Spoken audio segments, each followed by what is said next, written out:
एक वेक्टर के घटक हो सकते हैं और घटकों की संख्या आपकी पसंद पर निर्भर करती है।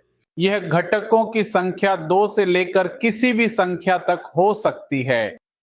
अधिकतर हम घटकों को दो अक्षों के साथ लेते हैं, यानी x और y, और कभी-कभी हमारे अध्ययन की प्रकृति के अनुसार हम 3 अक्षों का भी उल्लेख करते हैं।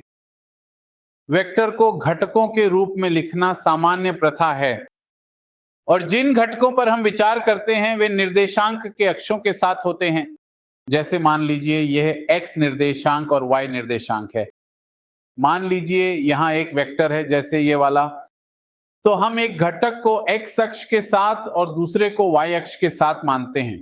अगर ये वेक्टर a है तो ये x होगा और ये ai होगा। आप इसे इस तरह लिख सकते हैं। यूनिट वेक्टर वह वेक्टर होता है जिसकी परिमाण 1 के बराबर होती है और इसे किसी वेक्टर को उसकी परिमाण से विभाजित करके प्राप्त किया जाता है। यूनिट वेक्टर, क्योंकि मात्राओं को अनुपात के रूप में लिया गया है, का कोई आयाम नहीं होता और इनकी परिमाण हमेशा निश्चित होती है, यानी 1। इनकी दिशा भी निश्चित होती है। तो हम वेक्टर ax को axi के रूप में लिख सकते हैं, इसी तरह ay को ayj के रूप में। फिर हम क्या करते हैं, वेक्टर a को axi प्लस ayj के रूप में लिखते हैं और इसी तरह आगे। अगर ये 3D वेक्टर है तो हम इसे के घटक तक भी बढ़ा देते हैं। अब ये दो अक्षों के संदर्भ में घटक हैं। इसी तरह अगर हमारे पास 3 अक्ष हैं तो यह azk के रूप में भी हो सकता है।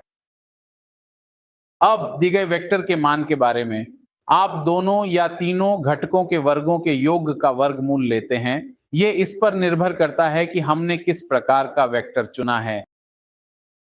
अगर यह 3D है तो देखिए, आपको पता होना चाहिए कि 3D बनाते समय सावधानी बरतनी होती है कि ये दोनों 90 डिग्री पर होते हैं, जबकि तीसरा अक्ष इस तरह होगा, यह z अक्ष है। याद रखें, प्लस z सामान्यतः बाहर की ओर होता है और जब आप सामान्यतः नीचे की ओर लेते हैं तो इसे माइनस z कहा जाता है। उसी समय मूल बिंदु के दाईं ओर प्लस x होता है और बाईं ओर माइनस x। मूल बिंदु के ऊपर प्लस y और नीचे माइनस y होता है।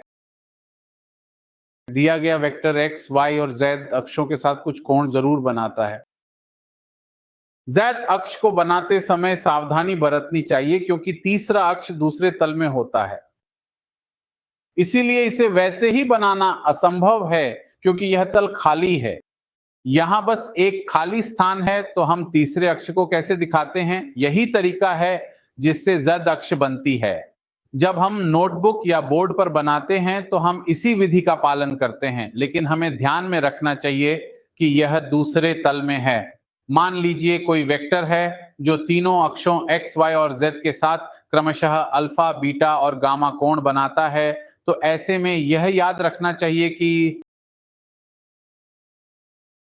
cos अल्फा होगा x, जो कि x घटक है और a वेक्टर का परिमाण है। इसी तरह cos beta a cos gamma is a होगा। इनके बीच एक बहुत महत्वपूर्ण संबंध है। देखिए, इन्हें दिए गए वेक्टर के दिशा को साइन भी कहा जाता है। अगर आप इनका वर्ग लिखें और फिर जोड़ दें तो आपको इनका योगफल 1 के बराबर मिलेगा। और इस संबंध की मदद से अगर आप सबको sine square alpha, sine square beta, sine square gamma के रूप में लिखें तो आपको इनका योगफल 2 के बराबर मिलेगा। एक और बात, अगर मैं आपसे कहूं कि एक वेक्टर है जो x और y अक्ष के साथ समान कोण बनाता है, तो जाहिर है आप तुरंत अंदाजा लगा लेंगे। यह कोण 45 डिग्री है और ऐसे में आपको यह भी पता होगा कि दोनों घटक एक दूसरे के बराबर होंगे। वे घटक बराबर होंगे। मान लीजिए वेक्टर a है तो इसका घटक ax या ay दोनों a बटा वर्गमूल 2 के बराबर होंगे। लेकिन अगर आप माने कि वेक्टर तीनों अक्षों के साथ समान कोण बना रहा है तो उस स्थिति में ये सभी बराबर होंगे। तब आपको मिलेगा 3 कोस वर्ग अल्फा बराबर 1।